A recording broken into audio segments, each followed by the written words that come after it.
You know, new episodes of The View when she tries to pull the race card. Yes. And then she's like, America is racist. And then they're like, yeah, they might be racist, but they're not like slave owner racist. like somebody that we... One thing, and I would have even actually not give her any is she said, well, like, I guess that's just what like they did back then. Yeah.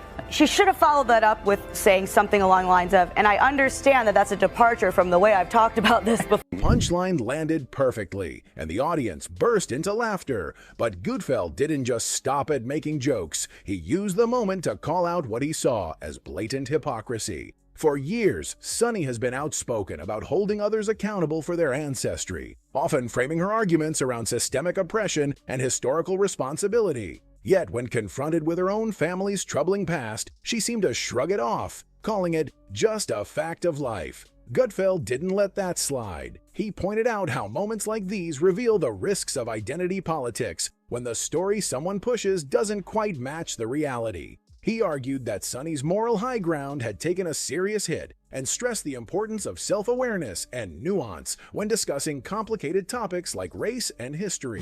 It's funny. She's so wrapped up in identity and she had no idea who she was.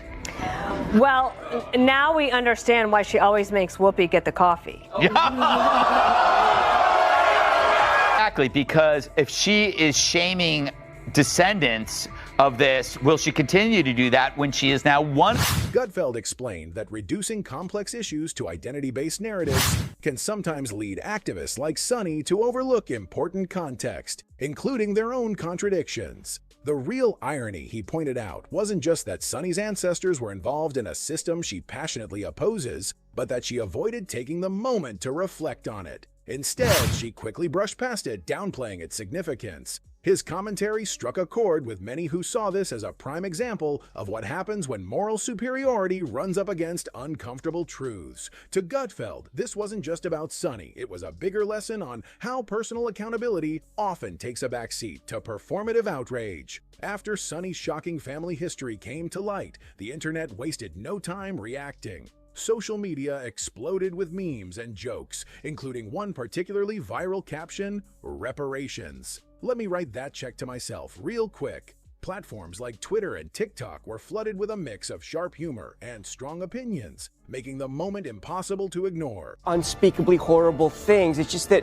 not everyone's ancestors have records tied to their DNA about it. Worried for Sunny Hostin's progeny in the future that do a DNA test and find out that they were related to a cast member of The View.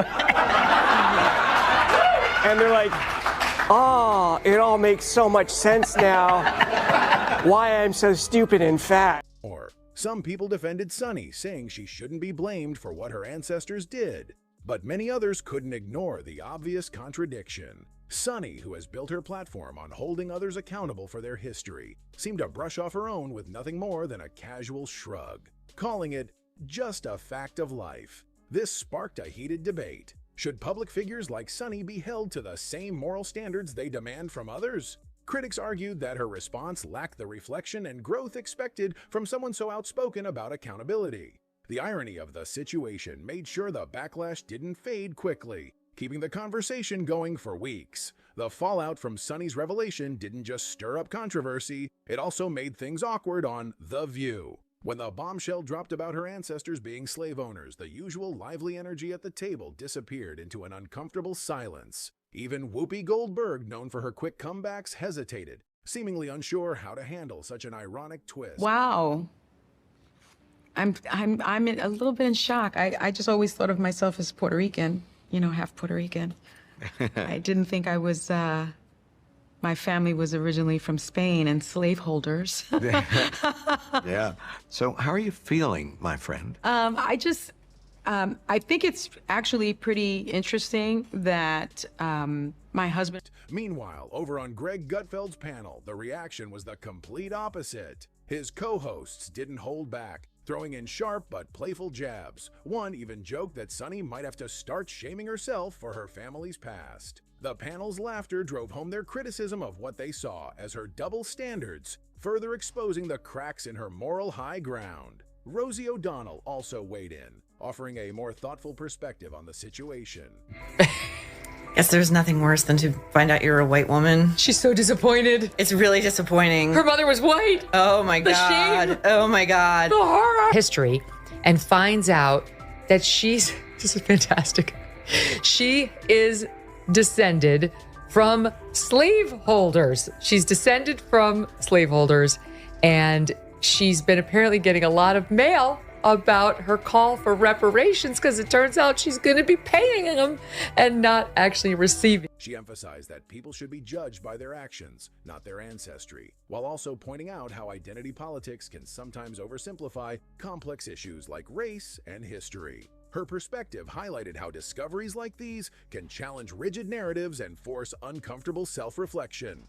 The reactions from both Sunny's supporters and critics revealed a clear divide. Some saw this as an opportunity to discuss personal accountability, while others viewed it as yet another example of identity politics backfiring in a big way. No matter where people stood, the tension surrounding Sunny's response was impossible to ignore. Her reaction to her family's shocking past felt like a missed opportunity. Instead of using the moment to reflect or start a meaningful conversation about the complexities of ancestry and accountability, she brushed it off as just a fact of life. For someone who has built a career on holding others to high moral standards, this casual dismissal left many feeling unsatisfied. This could have been a moment of growth. Sunny had the chance to acknowledge the irony, share her personal struggle with reconciling her family's past, and use the revelation to deepen discussions about historical injustices. It could have served as a powerful reminder that no one's history is simple or without contradictions. But instead, the focus shifted to her perceived hypocrisy and unwillingness to confront her own past,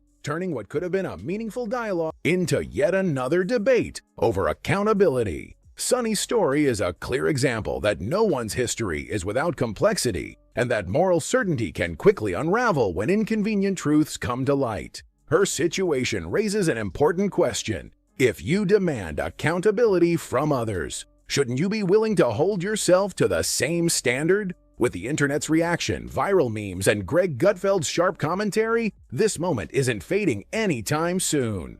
Whether Sunny chooses to address it head-on or ignore it completely will shape how people remember her. If you average out the View hosts, among the dumbest people on television. Sunny's dumb. Certainly not the brightest person. And what she just said just doesn't make any sense. It's just like so silly to say. It's not a well thought out. It's like if you had an idea for a premise and it was totally baked and half baked and you went on stage with it and it's nothing. Sunny Hostin has been making waves in the media lately, but not for her usual hot takes on The View. This time, the spotlight isn't on her opinions. It's on her husband, Dr. Emmanuel Hostin. And let's just say the headlines haven't been flattering. Dr. Hostin, an orthopedic surgeon and the head of Hostin Orthopedics and Sports Medicine, is now embroiled in a legal firestorm. The allegations: insurance fraud, illegal kickbacks, and, brace yourself, a massive RICO lawsuit involving a staggering 180 defendants. This isn't just another run-of-the-mill legal battle. It's a high-stakes scandal that's shaping up to be one of the most explosive cases in recent memory. Let's break it down. The RICO Act, short for the Racketeer Influenced and Corrupt Organizations Act, was originally designed to take down crime syndicates and mafia rings. But in a shocking twist, this case isn't about gangsters. It's about doctors, surgeons, and medical professionals caught in a massive legal scandal. The lawsuit accuses Dr. Hostin and others of orchestrating a scheme to exploit the healthcare system for profit.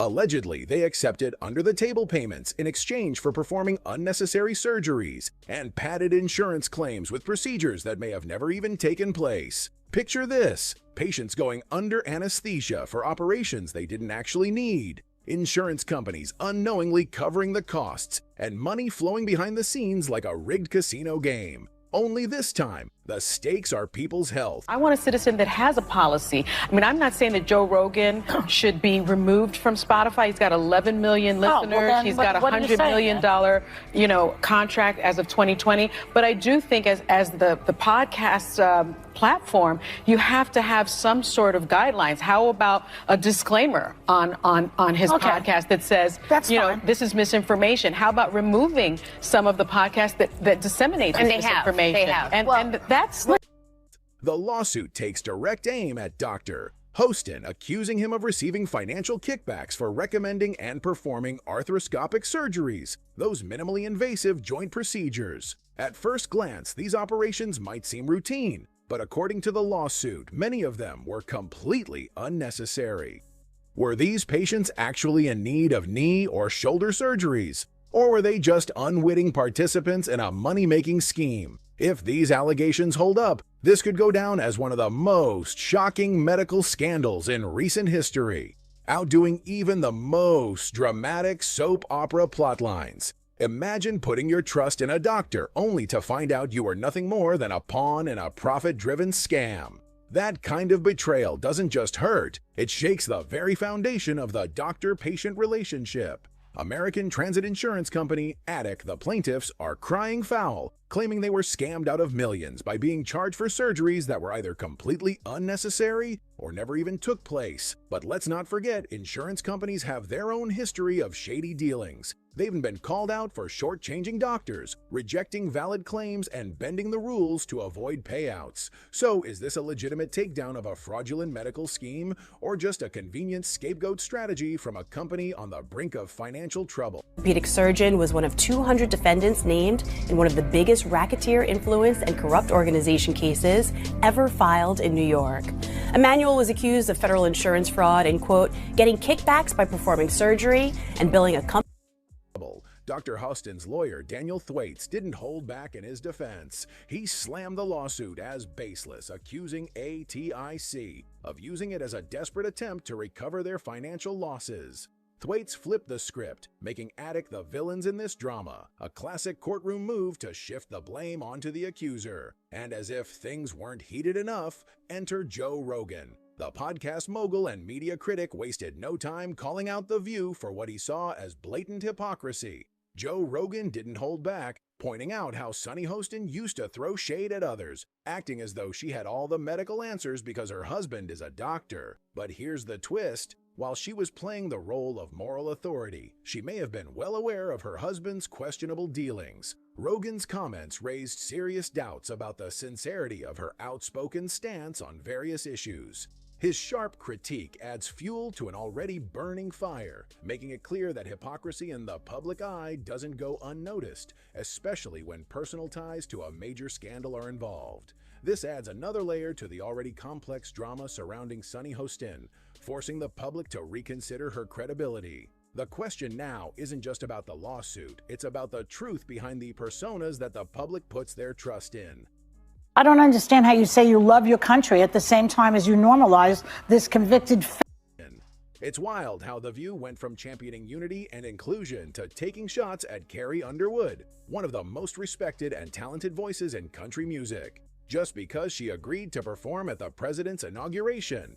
You'd think someone like Carrie, who's practically America's country music sweetheart, would be applauded for wanting to take part in a historic national event. But instead, the moment she accepted the gig, the backlash exploded. Critics came out in full force, demanding her cancellation and accusing her of supporting a so-called convicted felon. Seriously, people actually ran with that narrative. But how did things escalate so quickly? And why does it feel like Carrie's the only one rising above the noise? Before the drama took over, she was universally adored. A small-town girl with a voice that stole the show on a major singing competition. Let's break down how this all spiraled and why Carrie might just walk away from it all with her head held high. Carrie Underwood has spent most of her career avoiding political talk, but she's set to perform at the upcoming inauguration.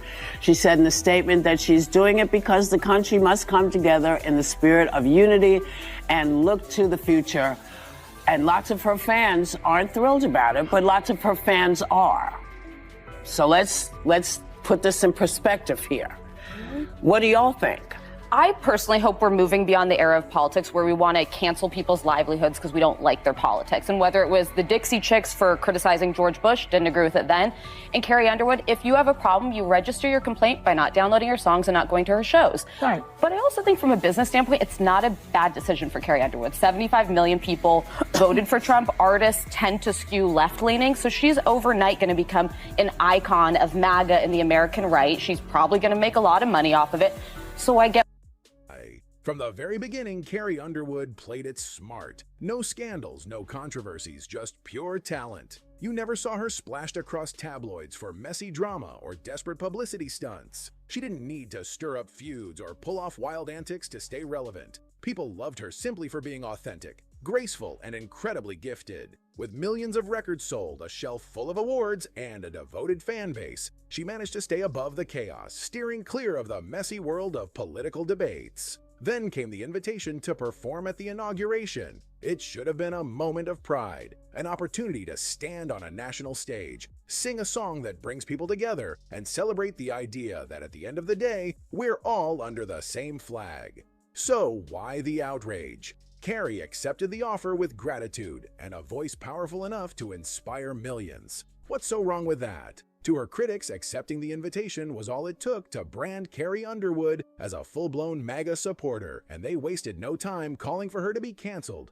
boycotted, and blacklisted, whatever it would take to knock her down. Sure, some loyal fans jumped to her defense online, but a fresh wave of detractors seemed determined to take her down. And for what? Singing America the Beautiful on a national stage? Seriously? Let's rewind to the moment Carrie said yes. She got the official invite to perform at the inauguration, a huge honor by any standard.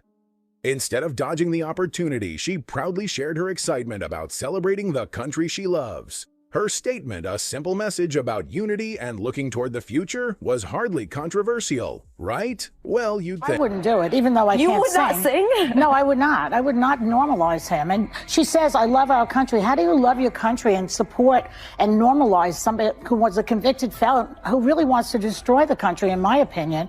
I don't understand how you say you love your country at the same time as you normalize this convicted felon, which I can say now every day. A lot of my family voted for Trump. They love the country and vote for him. I think that people make these decisions for a lot of reasons. Okay, fine. And I would not be the person to say don't do it, because I believe in free speech and everything about it. I personally would not do it. No one's asked me, but that's another story. I would love for you to do a roast at the Trump inauguration. Okay.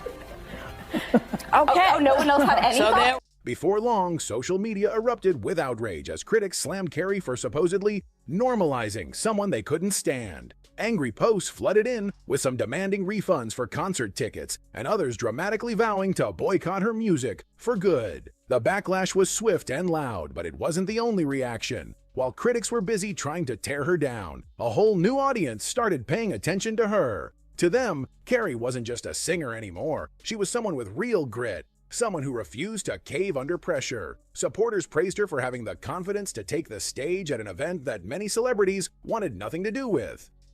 Instead of hiding or backing down, she stood firm, and for that, she earned a fresh wave of respect. So, while one side of the internet was up in arms over her decision, another group was cheering her on, seeing her as a voice of strength in a sea of celebrity silence. Almost overnight, Carrie Underwood's name was everywhere. If anyone needed proof that her critics weren't exactly the champions of tolerance they claimed to be, this was it. Social media exploded with insults and accusations, treating Carrie like she'd committed some kind of unforgivable offense. Don't believe it? Just scroll through the countless posts labeling her a traitor, a sellout, and a puppet for the establishment. All because she chose to perform at a national event. You'd think she had done something outrageous rather than simply celebrating a historic moment. And of course, The View wasted no time jumping into the fray. Some of the hosts, known for their sharp criticism of anyone who doesn't align with their views, eagerly joined the pile-on, scolding Carrie as if she had betrayed them personally. But here's the part they're not talking about. Carrie isn't alone in her beliefs. Enter John Rich. The country star took to social media to back Carrie up, calling out his fellow artists for their silence. He didn't hold back, essentially saying, "If you really care about this country, why are you letting Carrie take all the heat? Step up and speak out." His message struck a chord, making it clear that Carrie wasn't the only one willing to stand by her convictions. While some in the music industry chose to stay silent, worried about losing lucrative endorsements or upsetting politically charged record labels, Carrie Underwood didn't play it safe. She stood front and center, proudly expressing her love for the USA. And that's when The View swooped in to stir the pot. One of the hosts went as far as claiming that performing at the inauguration was like normalizing a convicted felon. But hold on, last time we checked, no one's serving time. So where's the felony conviction? When did that sentencing happen? Because all we're seeing is a lot of noise over legal drama that hasn't led to a single day behind bars. Then came the classic emotional finger-pointing. The same host questioned how anyone could claim to love their country while standing beside someone they believe is tearing it down. It's the usual black and white thinking, ignoring the possibility that maybe Carrie simply wanted to honor her country, no matter who was in office. Another co-host chimed in, making it clear that she wouldn't perform for this administration, which is fair, it's her choice. But shaming an artist for making a different decision, that's the exact opposite of what free expression is supposed to be about. A few panelists tried to strike a more reasonable tone, pointing out that it's unfair to destroy someone's career over political disagreements. But as always, the loudest voices drowned out any sense of balance, piling on accusations without a shred of real evidence. Their hot take? If fans are upset, they can just stop listening to her music. Because of course, these TV personalities see themselves as the ultimate judges of who should or shouldn't have a career. But did Carrie's decision actually hurt her in the long run? Not even close. She's still winning awards, selling out concerts, and making serious money. The outrage faded as soon as the internet found its next target, but that doesn't erase the way she was dragged through the mud at the time. And if you need proof that it didn't break her, just look at her chart-topping albums and packed venues. The record labels never really turned their backs on her, probably because they know she's a powerhouse who keeps the cash flowing. The fans who chose to walk away in anger have been replaced by a new group of supporters who appreciate Carrie's unapologetic stance. What truly makes her story unique, however, is how it brings attention to the contradictory nature of cancel culture.